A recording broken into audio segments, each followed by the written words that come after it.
Então, bom dia a todos, paz do Senhor, os que estão aqui presentes e aqueles que nos estão também a ouvir através dos canais do canal digital. Nós vamos, nesta manhã, dar início à nossa última sessão, portanto, a sexta sessão dedicada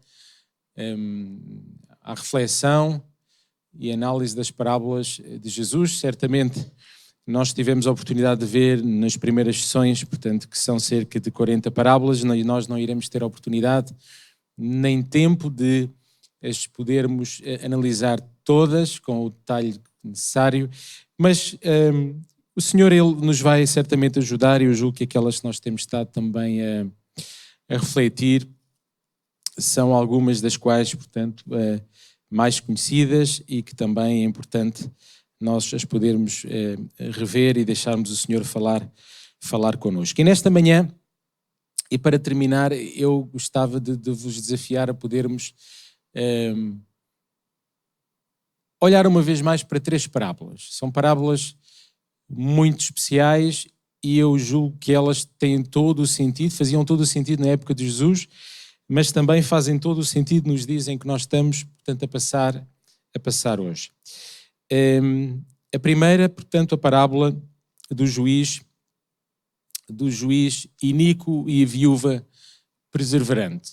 Qual a mensagem que Jesus Cristo queria transmitir e nos quer transmitir no dia de hoje com esta mesma parábola? Ela está escrita em Lucas no capítulo 18 e eu convidar a todos a podermos abrir a palavra de Deus em Lucas no capítulo 18 e vamos iniciar o versículo número 1 até o versículo número 8, onde se encontra aqui esta mesma narrativa. E diz assim a palavra do Senhor, Evangelho segundo São Lucas, no capítulo 18, versículo 1 a versículo 8.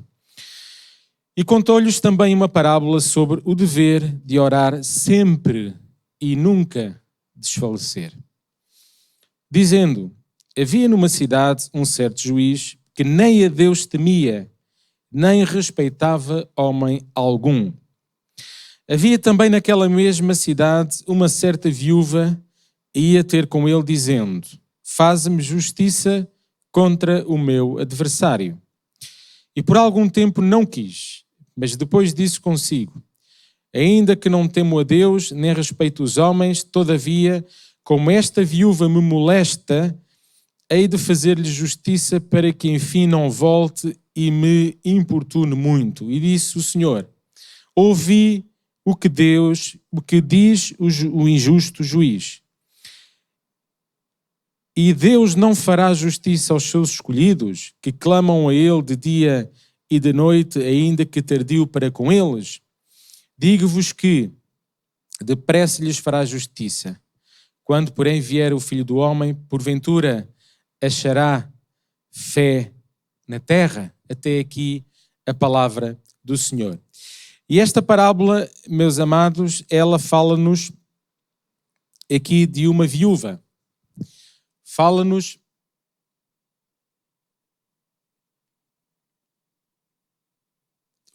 de uma viúva que ela tinha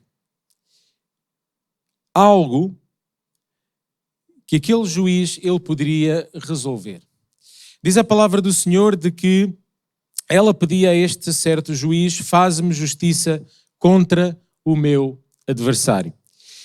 E não nos enganemos, esta narrativa, depois no versículo 4, parece que relativiza quando diz, e por algum tempo não quis, mas depois disse consigo, ainda que não temo a Deus, nem respeito a homens, todavia, como esta viúva me molesta. E meus amados irmãos, esta viúva, ela foi persistente. Ela foi persistente ao ponto de um juiz que ele próprio diz que não temo a Deus nem respeito aos homens. Portanto, eu creio que não foi uma vez, não foi 2, não foi 3. Foi durante um período certo de tempo que este homem, este juiz, que provavelmente se considerava acima de tudo e acima de todos. Porque o juiz é aquele que efetivamente, na sociedade de outrora, portanto, aquele que pode julgar, aquele que tem o poder de julgar. E então ele próprio afirmava, ele próprio dizia, não temo a Deus, nem respeito os homens. Então esta viúva, que provavelmente teria à luz e aos olhos deste mesmo juiz, teria aqui um valor muito residual, ele próprio terá sido tantas vezes, deixa-me usar a expressão, chateado, tantas vezes molestado, que ele próprio afirma: só para que esta viúva me deixe tranquilo, não me moleste mais, eu irei fazer aquilo que ela me está a pedir. Então, meus amados irmãos, nós podemos aqui dividir esta parábola na sequência e na linha daquilo que temos visto nas restantes, nestas quatro categorias: introdução, narrativa, as verdades que nós podemos retirar ainda para os dias de hoje e a conclusão. A introdução diz-nos que esta parábola fala-nos que devemos orar sempre e nunca desfalecer. Aliás, esta afirmação está logo bem presente no versículo 1, onde nos diz a palavra do Senhor. Esta parábola, contou-lhes uma parábola, Jesus Cristo contou-lhes uma parábola que sobre o dever de orar sempre e nunca desfalecer. Porque nós vemos, meus amados irmãos, que na conclusão afirma isto mesmo: devemos orar sempre e nunca desfalecer. Deus fará justiça. Porque assim como aquele juiz que não temia a Deus, que se considerava acima de todos os homens, ele fez justiça àquela viúva, quanto mais o nosso Deus, que nos ama e que nos tem por seus filhos, não fará também justiça e não fará realmente o cumprimento das suas promessas e não responderá às nossas orações. Então, as verdades que nós podemos aqui, e que eu gostava que nesta manhã nós pudéssemos uma vez mais refletir sobre as mesmas e sairmos daqui com mais esperança ainda do que aquela que nós temos, fala de dois aspectos principais. Por um lado, a oração, e por outro lado, o consolo. O Senhor, Ele sempre responde às nossas orações. É certo que já naquela época, e se o Senhor, Ele reflete, Ele dá, Ele administra esta mesma parábola, certamente o problema que nós temos nos dias de hoje já se refletiu no passado. De que o homem é alguém, o homem e mulher, muitas vezes não têm paciência para esperar. Queremos respostas para ontem, queremos respostas para hoje, mas respostas para amanhã custa. O tempo dói muitas vezes a passar nas nossas vidas. Mas o Senhor, Ele através desta parábola, Ele nos dá este mesmo advertência, este mesmo aviso. Eu sempre responderei a quem me clama, sem desfalecer. E ele dá o exemplo desta simples viúva. Uma viúva, como o seu próprio nome indica, ela estaria sozinha, não tinha marido. E muito provavelmente um problema de uma viúva será, porventura, que se encontra sozinha, poderá ser entendido aqui como alguém que realmente tem menos um auxílio, porque uma mulher casada sempre terá um marido que pode ajudar, que pode realmente interceder por ela, mas uma viúva está sozinha. Assim faz-nos lembrar um pouco como nós estamos. Nós estamos neste mundo, mas nós não pertencemos a este mundo. Quem pensa que pertence a este mundo está literalmente enganado. Nós estamos neste mundo de passagem. Então, meus amados irmãos, mas nós não estamos sozinhos, nós temos o nosso Deus. Então, o que é que nós temos que fazer? Tal e qual como aquela viúva fazia, assim como ela, certamente nós não sabemos quantas vezes, mas a palavra do Senhor, ela é clara. Várias vezes, por algum tempo, o que é que esta viúva fazia? Ela desesperava? Não. Ela parava de orar? Não. Aliás, ela parava de bater à porta daquele juiz? Não. Ela desistiu? Não. Ela voltou as costas? Não. Ela era persistente. Porque ela sabia de que quão bom seria para a sua vida que se fizesse justiça. Então, meu amado irmão, tu que me estás a ouvir, reflete nisso mesmo nesta manhã. Se tu entendes que a promessa que Deus um dia te deu faz sentido ser cumprida na tua vida, não desistas de orar. Continua a bater à porta do Senhor, porque Ele vai responder. Se este juiz, pela insistência da viúva, ele próprio assumiu, para que ela não me moleste mais, porque ela foi persistente, para não dizer uma outra palavra, porque se calhar o que provavelmente ele poderia pensar era ela está uma chata, não é? Nos dias de hoje e de um vocabulário um pouco mais corrente e mais, portanto, menos correto. É uma chata. Então, continua a orar ao Senhor. Continua a bater à porta do Senhor. Não desistas, porque o consolo ele virá. E esta parábola, como nós podemos ver, portanto, que está também apresentado ali no slide, fala-nos também de consolo. É um alívio para os crentes. Porque muitas vezes nós, na nossa sociedade, e nos dizem que vivemos hoje, e muitas vezes os nossos amigos, nós por vezes pedimos-lhes coisas, mas nós não temos a certeza se ele tem capacidade e condições de responder. Mas o nosso Deus tem capacidade e condições de responder. Será que isso não é um conforto e um alívio para nós, nesta manhã? Fala de consolo no sentido de alívio. Porque nós sabemos que a quem oramos tem todo o poder para responder às nossas orações. Agora importa não desistir. Porque a narrativa ela afirma: se até um juiz mau, até um juiz desonesto, que não teme a Deus, que não respeita homem nenhum, acaba atendendo uma petição da viúva, quanto mais nosso Pai Celestial, que é bom, honesto e amoroso, atenderá às nossas orações. E a resposta é sim. O Senhor, Ele atende. Ele sabe fazer a sua parte. Nós temos que fazer a nossa. E a nossa parte é não parar de orar e não desfalecer. Jesus, no versículo 8, ele lança uma pergunta também muito interessante, muito curiosa. E é uma pergunta que nos está a ser dirigida nesta manhã. Ela diz no versículo 8: digo-vos que depressa lhes fará justiça. E a segunda parte do versículo 8 diz: quando porém vier o Filho do Homem, porventura achará fé na terra? E a pergunta é: achará homens e mulheres que ainda acreditam o suficiente em Deus para orar sem cessar? É uma pergunta nesta manhã que eu faço a mim mesmo. E cada um daqueles que me está a ouvir deverá fazer a si mesmo. Será que Jesus me acha a mim, homem ou mulher, suficientemente crente para ainda continuar a estar a orar?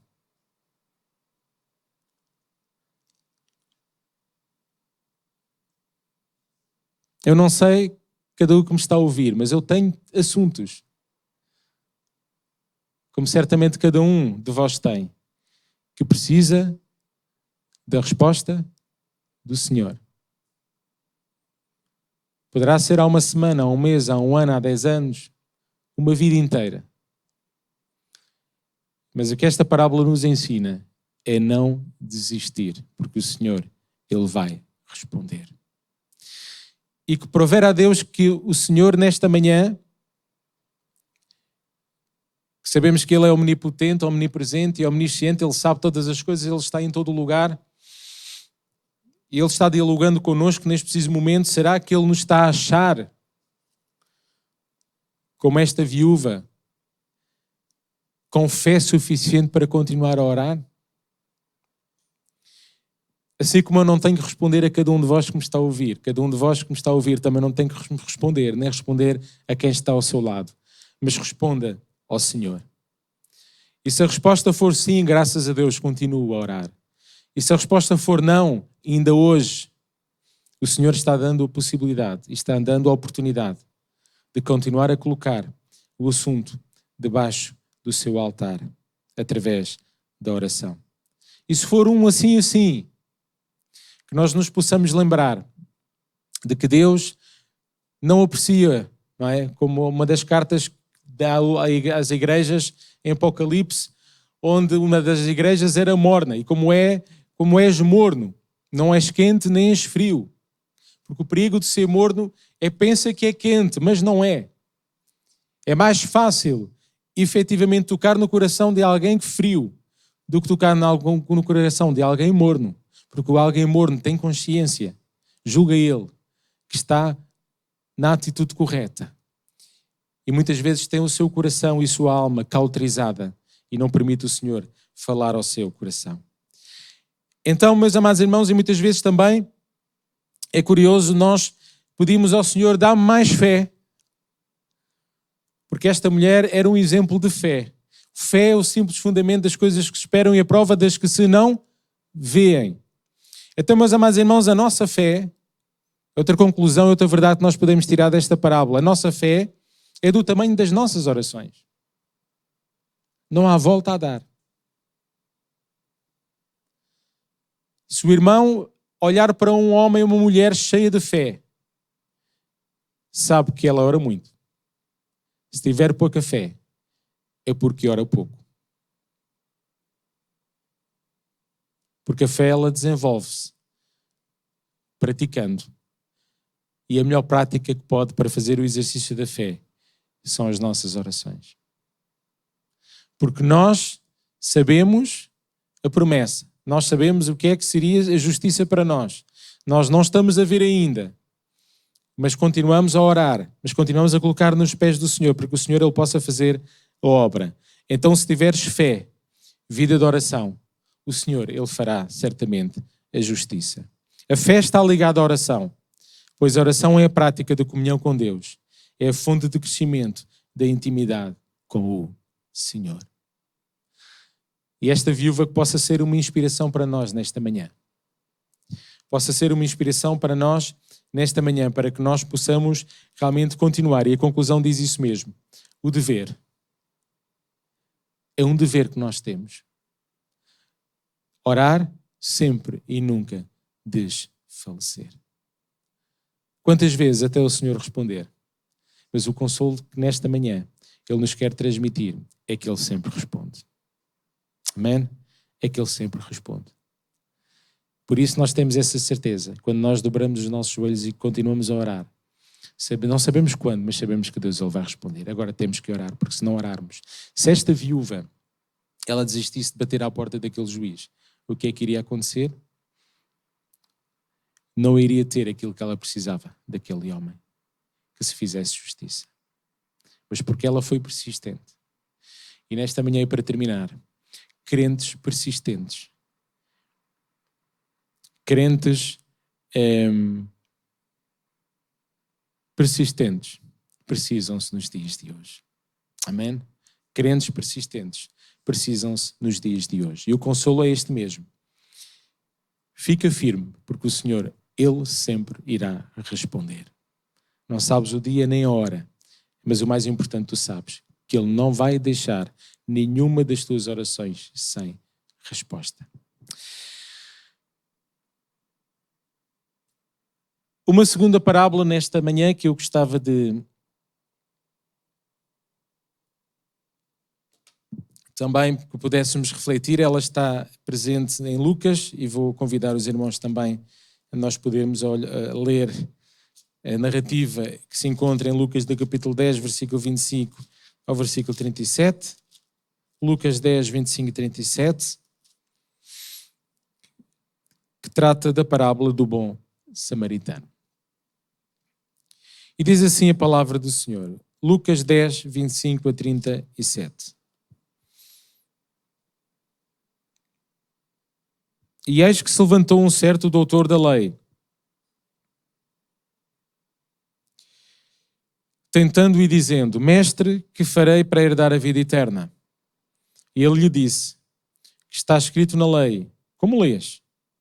E respondendo ele disse, amarás ao Senhor teu Deus, de todo o teu coração e de toda a tua alma e de todas as tuas forças e de todo o teu entendimento.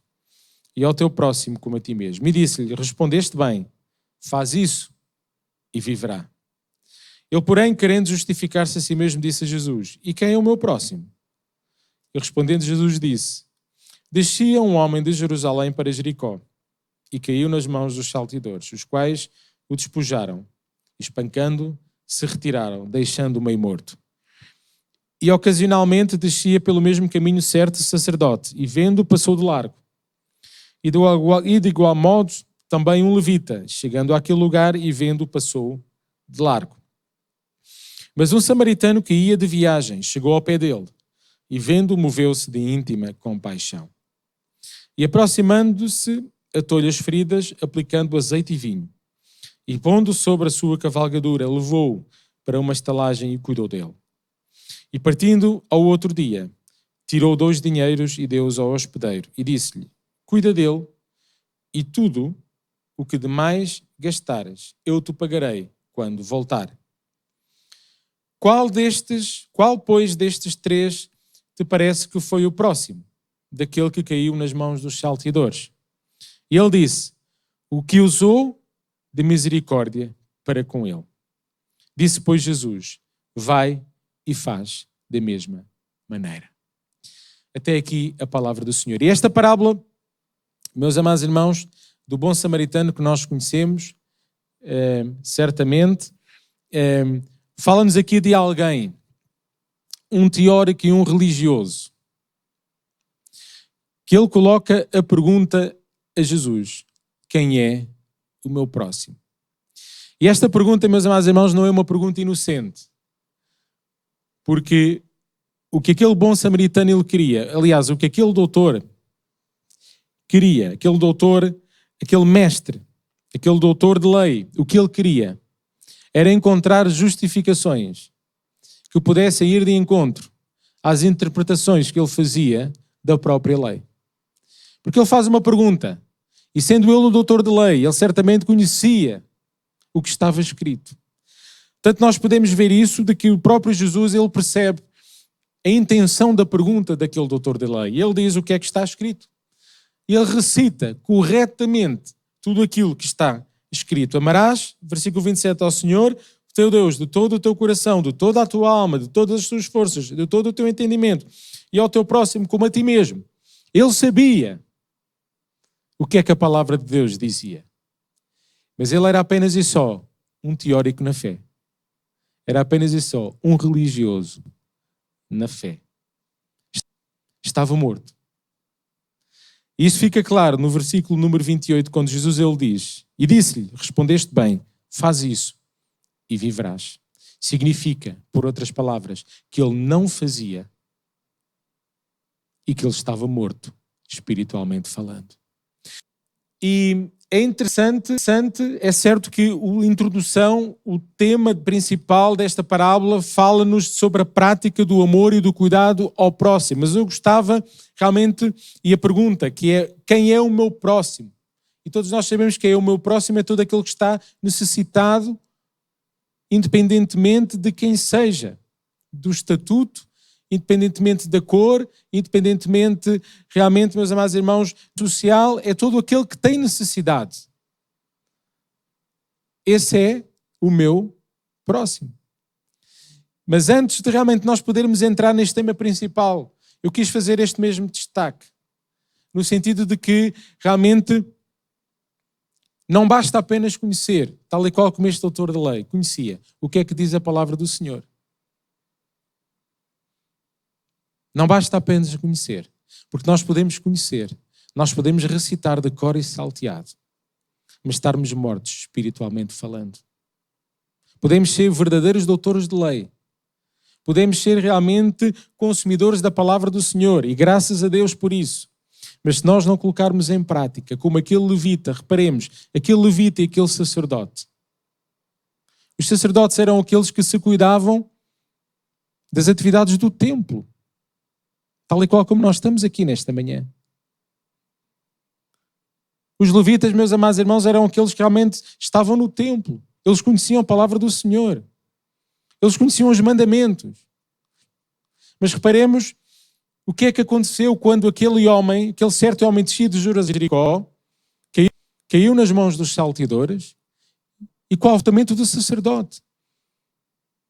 Participava nas atividades e era responsável por todas as atividades do templo do Senhor. E aquele levita também, com importante relevo em tudo aquilo que se passava, meus amados irmãos, no templo do Senhor. Eles passaram ao largo, como despercebidos. Certamente iriam com o seu foco naquilo que iriam fazer. Teriam deixado realmente o templo. Provavelmente, se fosse ao pé do templo, estariam mais sensibilizados, mas no caminho. Iriam focados naquilo que iriam fazer, iriam para as suas casas. E, meus amados irmãos, é sério esta parábola. É mais do que realmente nós podermos aqui responder quem é o meu próximo. Significa que, assim como aquele sacerdote, assim como aquele doutor da lei, assim como aquele levita, conheciam a palavra do Senhor, assim como eu posso conhecer a palavra do Senhor. Mas se eu não a aplicar, se eu passar ao lado daquele moribundo que caiu nas mãos daqueles salteadores, meus amados irmãos, eu vou ser igual àquele doutor de lei, vou ser igual àquele sacerdote e vou ser igual àquele levita. Então esta parábola, mais do que responder quem é o meu próximo, ela nos dá uma exortação e nos dá realmente um aviso.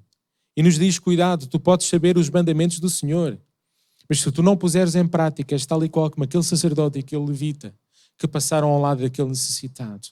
E que este necessitado pode representar muita coisa, meus amados irmãos, como nós já iremos ver. No desenvolvimento e na narrativa, na segunda parte da apresentação, que os irmãos podem estar realmente a consultar, sabemos a história de uma forma muito resumida. Um homem descido de Jerusalém para Jericó foi assaltado, caiu nas mãos de uns salteadores, foi roubado, foi maltratado, ficou abandonado à beira do caminho. Passou por ele, cá está um sacerdote, passou por ele um levita e passaram de largo. Certamente este sacerdote, este levita, se nós disséssemos, és capaz de transmitir, és capaz de recitar os mandamentos do Senhor, ele teria a mesma resposta tal e qual como aquele doutor de lei. Mas passaram ao largo.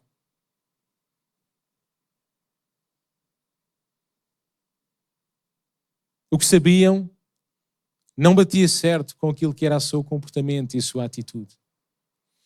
E passou um bom samaritano, que se moveu de íntima com paixão, tratou as suas feridas e o levou para a estalagem, pagou adiantado ao hospedeiro, e se algo mais fosse necessário pagar, seria pago quando ele regressasse. De uma forma muito resumida. Então, meus amados irmãos, como podemos ver ali, o doutor da lei representa um religioso. E que Deus nos ajude. Porque Deus não nos chamou para sermos religiosos. Deus não nos chamou para sermos realmente, deixarmos de ser numa religião e passarmos a ser outra religião. Deus chamou-nos efetivamente para nós conhecermos a sua palavra, mas mais do que isso, para nós colocarmos em prática aquilo que foi a razão pela qual Jesus Cristo veio ao mundo. Porque Deus amou o mundo de tal maneira que deu o seu único Filho para todo aquele que nele crê, não pereça, mas tenha a vida eterna. E os religiosos, os doutores da lei, muitas vezes entravam neste diálogo com Jesus porque eles queriam efetivamente encontrar justificações ditas pelo próprio Jesus para justificar a sua falta de prática da fé. Mas Jesus, certa vez, ele pôde resumir todos os mandamentos num só: o amor.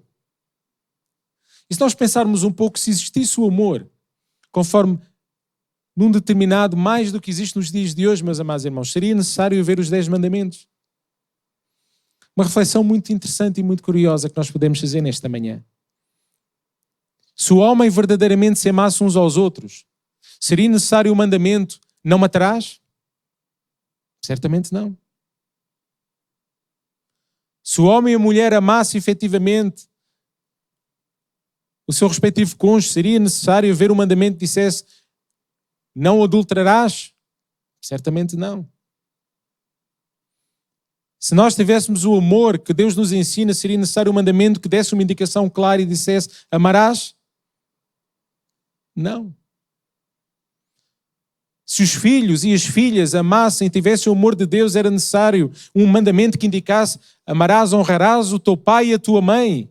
Certamente não, porque um filho e uma filha que têm o amor de Deus na sua vida não necessita de ninguém que lhe diga que tem que honrar o seu pai e a sua mãe. Então, meus amados irmãos, não sejamos religiosos como aqueles religiosos que queriam entrar numa dialética com o Senhor Jesus, no sentido de justificar a sua realmente teoria filosófica e religiosa e encontrar justificação para continuar a não fazer aquilo que Jesus ele queria que fizessem. Ao ponto de Jesus dizer que o mandamento número 1 é o amor. Então o bom samaritano representa o verdadeiro cristão. Não um cristão de palavra apenas, não um cristão de boca, não um cristão religioso, não um cristão filosófico, não um cristão que conhece realmente tudo aquilo que está escrito na palavra do Senhor desde Gênesis no capítulo 1 até o Apocalipse, mas um verdadeiro cristão prático. Então, meus amados irmãos, 7 pontos, como podem estar, portanto, também a observar ali no slide. Assim como o bom samaritano, o crente não tem privilégios próprios. Nós não temos tempo para ver, mas se nós fizermos uma comparação entre um bom samaritano, um levita e um sacerdote, o levita e o sacerdote têm efetivamente privilégios, o sacerdote tem privilégios. Mas o bom samaritano, aquele que quer efetivamente fazer e cumprir com este amor de Deus, não tem privilégios. Não tem direitos. Só tem deveres e obrigações. Este bom samaritano foi isso que ele fez. Ele teve o dever, tinha a obrigação de acudir àquele homem que tinha ficado maltratado no meio do caminho. O segundo aspecto, crê que pode ser salvo por Deus, por isso vive a lei de Deus, que é o amor. Romanos no capítulo 13, versículo 10, diz o seguinte. Romanos 13, 10, diz o seguinte. 13, 10. O amor não faz mal ao próximo, de sorte que o cumprimento da lei é o amor.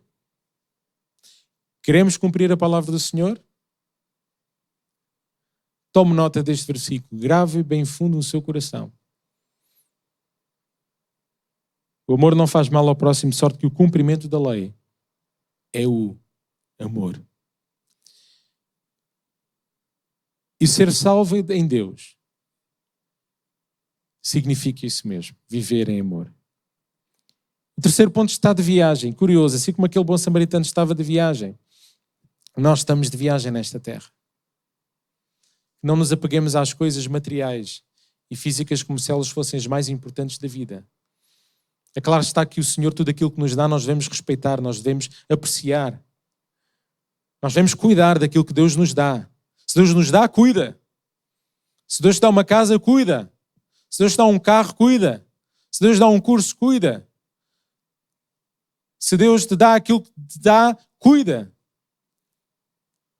Mas que isso possa servir como instrumento e veículo de levares o amor ao próximo. E que não seja o principal. E que não te apegues a elas, porque um dia tu vais deixar de ter tudo isso. E que vai fazer a diferença serão os atos de amor que tu tiveste ao longo da tua vida. Não é o teu curso, não é o teu carro, não é a tua casa, não é o que vestes, não é o que representas, nada disso. O quarto aspecto, meus amados irmãos, tem óleo e vinho, a marca do Espírito Santo. É curioso. Vinho e óleo, ou azeite, que é o símbolo do Espírito Santo. Se aquele bom samaritano não tivesse o vinho e não tivesse o óleo, não poderia efetivamente cuidar. Então, se tu queres cuidar daqueles que estão machucados por este mundo, se queres cuidar daqueles que estão no caminho, na beira do caminho, se os queres começar a tratar, tens que ter este óleo, este unguento, e tens que ter o vinho. Como é que eu posso dar alguma coisa a alguém se eu não tiver para mim próprio? Esta é a pergunta. Quinto aspecto, leva os necessitados à igreja para serem espiritualmente curados. Curioso, o que este bom samaritano ele fez, ele primeiro tratou, houve uma primeira abordagem. E há sempre uma primeira abordagem. Ele estabilizou, numa linguagem mais moderna, socorrismo, ele estabilizou a vítima. Certo? Ele estabilizou a vítima e colocou em cima da sua cavalgadura, ou do animal que estava a transportar. Mas depois ficou por aí, não. Ele o dirigiu até uma estalagem. Porque era ali que ele iria ser curado. Porque é na presença do Senhor. E este leva os necessitados, levou os necessitados à igreja. Será que não é esse também o nosso papel? Trazer os necessitados à casa do Senhor. Para serem espiritualmente curados. E 6, ele contribuiu para que a igreja continue a ter condições de tratar dos necessitados. Curiosa esta perspectiva e esta visão. O próprio bom samaritano, ele para além de ter feito aquilo que fez àquele homem, que tinha sido maltratado, ele antecipou. Diz a palavra do Senhor que ele deu antes de sair, no dia a seguir, antes de sair, ele deu 2 dinheiros. Certo? Ele não quis, efetivamente, ele investiu naquela estalagem porque ele sabia de que aquele homem, para ficar efetivamente curado, certamente ele teria que continuar naquele lugar. E em sétimo ponto, vai voltar a trazer os mais necessitados para serem curados. Então fica a ideia, meus amados irmãos, daquele bom samaritano, ele quando diz, e se eu voltar, e quando eu voltar, se houver algo mais que eu tenho que pagar, eu irei pagar. Dá-nos a perspectiva de que ele iria efetivamente voltar. Então, meus amados irmãos, Jesus Cristo, assim como foi também o nosso bom samaritano, ele encontrou-nos no caminho, certo? Nós estávamos maltratados. Muitos vieram aos caminhos do Senhor, estavam verdadeiramente maltratados por salteadores. E este mundo, meus amados irmãos, ele está no maligno. Quantos irmãos chegaram aos caminhos do Senhor, estando muito maltratados, espiritualmente falando?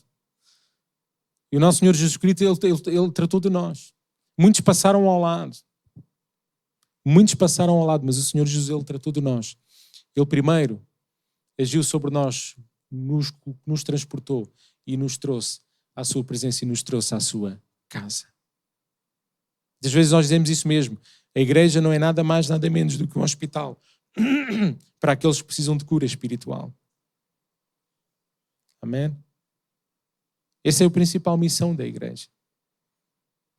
Encontrar curados, curar, e aqueles que são curados continuarem a andar no caminho e continuarem a buscar aqueles que estão à beira do caminho e a trazê-los. E buscar e trazê-los. Essa é a nossa missão, tal e qual como a missão de Jesus Cristo. E Jesus Cristo nos trouxe aqui. Mas Jesus, ele já pagou o preço por aquilo que eu necessitei ontem, por aquilo que eu necessito hoje, mas também por aquilo que eu vou necessitar amanhã. Aqui vendo aqui esta simbologia com aquele bom samaritano que ele pagou antecipadamente. Ele provisionou tudo aquilo que aquele homem necessitaria. Faz lembrar, meus amados irmãos, o exercício da crucificação de Jesus na cruz. Ele pagou o preço.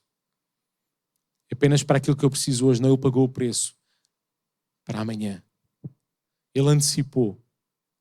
Então, meus amados irmãos, que nós possamos aqui entender e que o Senhor ele possa falar connosco. O bom samaritano é tudo aquilo que nós devemos ser. Tudo aquilo que nós devemos ser. E a pergunta, nesta vida, meus amados irmãos, e muitas vezes, porque é importante nós, na nossa vida, às vezes pararmos e fazermos perguntas a nós mesmos, porque eu acho que uma das fontes do nosso crescimento e da nossa reflexão é nós próprios fazermos perguntas a nós próprios, a nós mesmos, e darmos a nós as próprias respostas. E as perguntas que eu nesta manhã gostava de fazer para terminarmos esta parábola e passarmos à última: que tipo de crente sou eu? Que tipo de bom samaritano? Sou um levita? Sou um sacerdote que conhece a Bíblia de trás para a frente, de frente para trás? Conhece tudo o que é o ambiente da igreja, tudo aquilo que realmente é para fazer? Fazemos bem? Lemos bem? Mas será que efetivamente somos o bom samaritano? Então que nesta manhã nós possamos nos desafiar a nós próprios e que possamos procurar ajudar alguém e ser o próximo dele. Amém? E certamente que assim como este bom samaritano, certamente não faltarão homens e mulheres, crianças e adolescentes à beira do caminho, para que nós possamos fazer a nossa parte como o bom samaritano. Assim como Jesus fez connosco, que nós possamos fazer com eles. Muitas vezes são coisas muito simples. Muitas vezes é uma palavra, muitas vezes é uma ação, um gesto. E os tempos que nós estamos a viver hoje, bons samaritanos precisam-se. Amém? E precisam-se urgentemente. E Jesus, ele um dia trouxe-nos aqui. Nós tivemos um encontro com ele, trouxe-nos aqui. Mas não é para nós ficarmos aqui. É para nós irmos fora e trazermos aqui outros. E este é o desafio nesta manhã. E finalmente, o tempo ele passa. Nós vamos ler então o último texto, a última narrativa. Lucas do capítulo 15, versículo 4 ao versículo 7, fala-nos da parábola da ovelha perdida. Cuja foto é uma foto muito sugestiva. Digam lá que não é. 15, capítulo 15, versículo 4, versículo 7. E diz assim a palavra do Senhor: que homem dentre vós, tendo 100 ovelhas e perdendo uma delas, não deixa no deserto as 99 e não vai após a perdida até que venha a achá-la. E achando-a, a põe sobre os seus ombros cheio de júbilo. E chegando à sua casa, convoca os amigos e vizinhos, dizendo-lhes: alegrai-vos comigo, porque já achei a minha ovelha perdida. Digo-vos que assim haverá alegria no céu por um pecador que se arrepende, mais do que por 99 justos que não necessitam de arrependimento. Então, meus amados irmãos, com esta parábola eu me quero despedir nesta manhã. Porque esta parábola, ela fala-nos aqui da extensão do amor que Deus tem por um perdido. E quando eu estava meditando uma vez mais nesta parábola, veio muitos nomes à minha mente. Muitos nomes vieram ao meu coração. E prover a Deus que estes nomes, alguns deles possam estar neste momento, não estão presencialmente aqui, mas possam estar a ouvir-me nesta manhã através dos canais digitais. Porque a palavra do Senhor, ela uma vez mais afirma o seu grande amor que Ele tem pelos perdidos. Porque diz a palavra do Senhor, em Lucas, no capítulo 19, versículo 19, que o Senhor, Ele veio para buscar e salvar o que se havia perdido. Então, se aqueles que me estão a ouvir já não se encontram perdidos, graças a Deus por isso. Alegremo-nos e recordemos aquilo que Jesus ele fez por nós. Mas se tu já te perdeste, se tu até poderias já estar juntamente nos 100, mas se te perdeste no deserto desta vida, a minha palavra nesta manhã é dizer-te que o Senhor continua à tua procura. E o Senhor continua à tua espera. E o Senhor continua a querer-te levar para o seu curral. O desenvolvimento, a narrativa, ele diz: um homem tinha 100 ovelhas, ao perder uma, deixa as 99 no deserto em busca da perdida. Ou a encontrar a perdida, colocou-a aos seus ombros e a leva para casa. Convoca os seus amigos e vizinhos e se alegra com eles. Então, meus amados irmãos, Jesus, ele veio para buscar e salvar todo aquele que se havia perdido. Então, esta parábola nos fala de que hoje nós temos homens e mulheres que já encontraram o Senhor Jesus. Ou melhor, que o Senhor Jesus já os encontrou. Já os levou para o seu curral, para o seu aprisco. Mas, por outro lado, continua a existir homens e mulheres, crianças e adolescentes que necessitam se deixarem encontrar pelo Senhor Jesus para que possam voltar ao seu aprisco. Então, a pergunta inicial, meus amados irmãos, que nós podemos ver na narrativa, no versículo número 4 do capítulo 15 de Lucas, esta pergunta inicial revela amor, revela zelo e revela cuidado pelo perdido. Revela busca ativa pelo pecador e revela alegria no seu resgate. Este é o nosso Jesus. Este é o Jesus que nós anunciamos. Que Ele tem amor, zelo, cuidado por aquele que se encontra perdido. E busca ativa pelo pecador. Porque a pergunta que nós podemos ver inscrita neste versículo número 4, ele diz isto: qual de entre vós, tendo 100 ovelhas, perdendo uma delas, não deixa no deserto as 99 e não vai após a perdida até que venha a achá-la? O Senhor, Ele continua a bater à tua porta. Por isso, o ponto alto nesta parábola é quando, meus amados irmãos, o Senhor, Ele coloca nos seus ombros para levar para a sua casa. Porque o Senhor certamente, meus amados irmãos, o Senhor certamente, Ele é omnipotente, Ele é omnipresente, Ele é omnisciente. Mas não é por força nem por violência. Ele sabe onde estão todos nesta manhã. Mas, meus amados irmãos, para colocar nos seus ombros, para que Jesus possa colocar nos teus ombros, para que Jesus te possa colocar nos seus ombros e voltares ao aprisco. Tu tens que querer. Então o ponto alto de grande satisfação e alegria deste pastor é certo que é quando ele encontra aquela ovelha perdida. Mas mais ainda é quando ele a coloca nos seus ombros e se dirige para a sua casa. Significando isso, de que a razão pela qual ele deixou as outras 99 acaba de se concretizar. Ele achou. Ele colocou nos seus ombros e ele traz de volta a que está perdida, juntamente às outras 99. Aí declara a comemoração pelo que estava perdido e foi achado. Versículo 7 é muito claro nisso mesmo. Diz que haverá alegria no céu por um pecador que se arrepende, mais do que por 99 justos. Isto pode parecer não fazer sentido à luz do homem e da mulher. Então, mas o Senhor não se alegra pelos 99 justos, não se alegra por aqueles que estão, realmente já fazem parte do aprisco? Obviamente que sim. Obviamente que sim. Mas não nos esquecemos do filho pródigo. Nós, a semana passada, falámos do filho pródigo. Recordam-se do irmão do irmão que ficou em casa do pai. Ele foi tirar satisfações com o pai e ele dizia, mas eu estou aqui a trabalhar, eu estive aqui toda a minha vida e nunca pegaste num bezerro cevado para fazer uma festa para mim. E o próprio pai ele dizia, mas tudo aquilo que eu tenho é teu.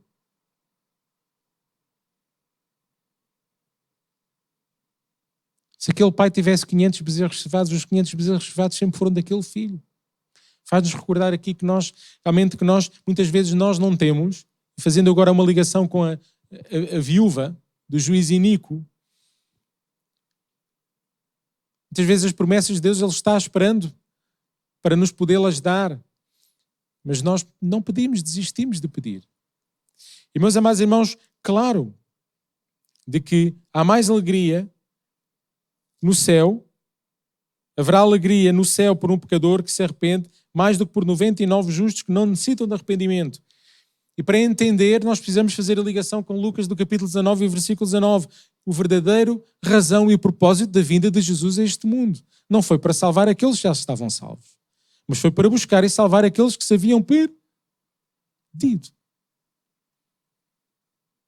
Certo?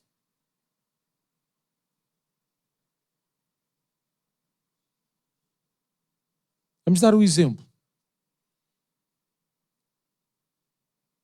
O irmão ou a irmã, deixe-me dar este exemplo, tem 10 objetos em sua casa. Perde um. Fica mais satisfeito por ter achado esse objeto que perdeu? Fica mais satisfeito por ter achado? Ou por manter os outros 9 objetos? E se nós formos sinceros connosco próprios, nós temos um grau de satisfação tão elevado quando nós achamos aquela pessoa, aquilo perdido, mais do que aquilo que nós já sabemos que está debaixo do nosso controle. Os pais e as mães que me estão a ouvir nesta manhã, se têm 2 filhos, se perdem um, quando o encontram, ficam ou não ficam tão satisfeitos, tão contentes, tão felizes? Mas significa que não são felizes por aquele filho que têm e que sempre ficam na vossa casa? Não. Significa que amam mais o que encontraram do que aquele que está na vossa casa? Não. Não. O amor continua igual para todos. Mas é que aquele estava perdido e eu voltei a encontrar. Então, meus amados irmãos, o próprio Jesus, com as suas palavras, a sua obra revelou o tamanho desse cuidado. É João no capítulo 10, versículo 11, nós lemos a seguinte declaração de Jesus: eu sou o bom pastor e o bom pastor dá a vida pelas suas ovelhas. O grupo de 100 ovelhas representa a igreja do Senhor e o pastor é Jesus. João no capítulo 10, versículo 14 diz isso mesmo: eu sou o bom pastor. E 3 aspectos que eu gostava de destacar nesta manhã. O primeiro é que uma única pessoa faz falta. Amém? Vejam a proporção. 100 ovelhas. Uma. Verso 99. por uma, aquele pastor, ele saiu à procura dela. Então, meus amados irmãos, vale a pena. Eu certo dia ouvi alguém, que certamente que se está a ouvir nesta manhã vai se lembrar disso mesmo. Estávamos a tratar de um determinado assunto na igreja. E houve um comentário que diz, mas será que vale a pena fazer porque aparece uma pessoa, duas pessoas, três pessoas? E essa pessoa, ela me dizia, ela me respondia, por um, vale a pena. E que o Senhor nos ajude. Muitas vezes nós vemos o materialismo. Muitas vezes nós vemos o nosso esforço. Claro que o esforço que é feito por 40, ficamos muito mais satisfeitos, humanamente falando, do que por um. Mas que o Senhor nos ajude. Sempre que vem esse sentimento ao nosso coração, será que vale a pena? Que nós possamos nos recordar, Jesus, ele veio por essa mesma pessoa, por isso vale a pena fazer. Um faz a diferença. Porque uma pessoa faz falta. Não sejamos egoístas ao ponto de pensar que só vale a pena o meu esforço a partir de X para cima. Abaixo o meu esforço não é reconhecido. Não digas isso. E que o Senhor me ajude a não pensar isto. Já o pensei algumas vezes, deixa-me dizer. Mas cada vez que eu faço isso, eu estou a negar o sacrifício que Jesus fez na cruz do Calvário. Porque por um, aquele pastor saiu. E por um vale a pena. Uma única pessoa. Foi o que está escrito. Uma única pessoa faz falta. Uma única pessoa faz falta. O único aluno da escola dominical faz falta. O único adolescente faz falta. O único adulto faz falta. Uma única pessoa a assistir ao culto faz falta. Porque, meus amados irmãos, deixemos o Senhor. É o Senhor que cabe a proporção. A nós cabe-nos fazer a nossa missão. Segundo aspecto, Jesus, ele busca por ti. Ele continua à tua procura. É ele que vai em busca e não o homem, porque o homem não tem qualquer condição de encontrar o caminho sozinho. Tu, se pensas que consegues encontrar o caminho sozinho, não és capaz de encontrar o caminho sozinho, porque o caminho da salvação é o Senhor. E o terceiro ponto, devemos aprender com a atitude do bom pastor. Qual é a atitude perante os perdidos? Ele foi. Deixou os 99. Por 1% ele foi. Se 100 ovelhas representa 100%, uma ovelha representa 1%. Por 1%. O exemplo que Jesus Cristo nos dá. Eu por 1%. Eu saio, eu deixo os 99, saio pelo deserto fora e vou a buscar. Porque por 1%. Eu também verti o meu sangue. 3 parábolas com o mesmo sentido, meus amados irmãos, se quisermos relacioná-las. A parábola da ovelha perdida, a parábola da dracma perdida, que nós não tivemos a oportunidade de ver nesta manhã, aliás, de ver ao longo destas sessões, mas que realmente está inscrita na palavra do Senhor. Os irmãos também poderão consultar, portanto, uma das sessões onde estava inscrito o local onde nós podemos ler esse mesmo texto e a narrativa, e a parábola do filho pródigo.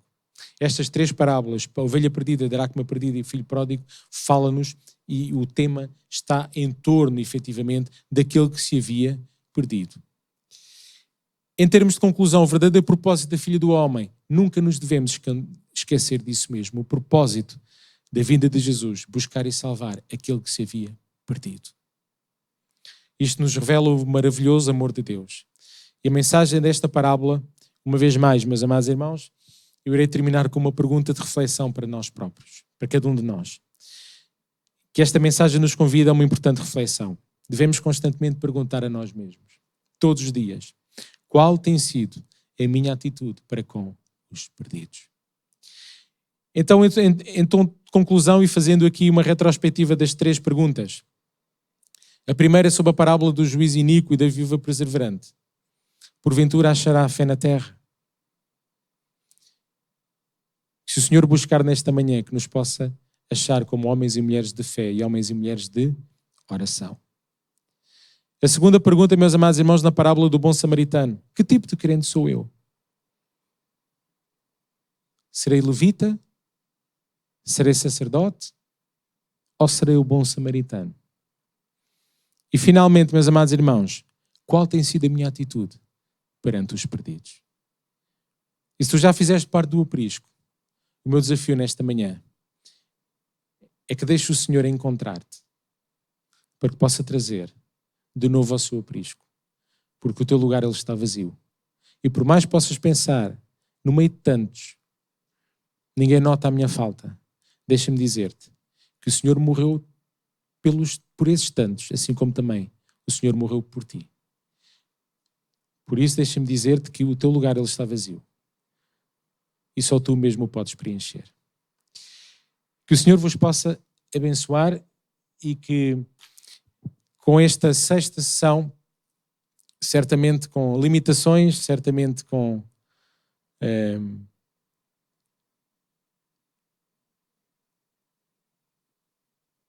outras perspectivas que poderiam ter sido aqui analisadas.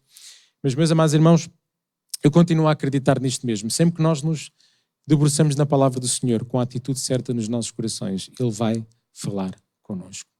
Então, meus amados irmãos, espero sinceramente ter contribuído, não é? Para que todos juntos possamos aprender um pouco mais, possamos reciclar aqui um pouco os nossos conhecimentos na palavra do Senhor, mas uma vez mais digo e reafirmo, nada disto valeu a pena, começando por mim, nada disto valeu a pena se nós não fizermos e não analisarmos e não estudarmos tudo no que respeita à palavra do Senhor com a atitude correta de coração.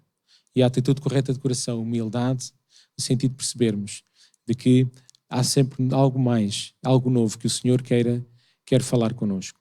Mesmo que a palavra, mesmo que o texto, mesmo que a narrativa seja a mesma da nossa Bíblia ao longo destes últimos anos. Mas nós sabemos como a irmã ela falava nesta manhã, que as misericórdias do Senhor elas são novas a cada manhã. E eu creio nisto e tenho experiência disto mesmo, de que a palavra do Senhor ela é nova a cada manhã. Qual é a diferença? É a atitude com que eu vou. Quando a abro, quando leio e quando a quero saborear numa perspectiva diferente. Porque este livro, as Sagradas Escrituras, estão sempre atualizadas. Estiveram atualizadas ontem, estão atualizadas hoje. E amanhã, segunda-feira, quando eu abrir o mesmo texto, o Senhor vai continuar a revelar-me novidade. E a nossa vida é isso mesmo. Andamos de novidade em novidade de vida. Que o Senhor vos possa abençoar de uma forma rica e poderosa. É este o meu desejo. Amém.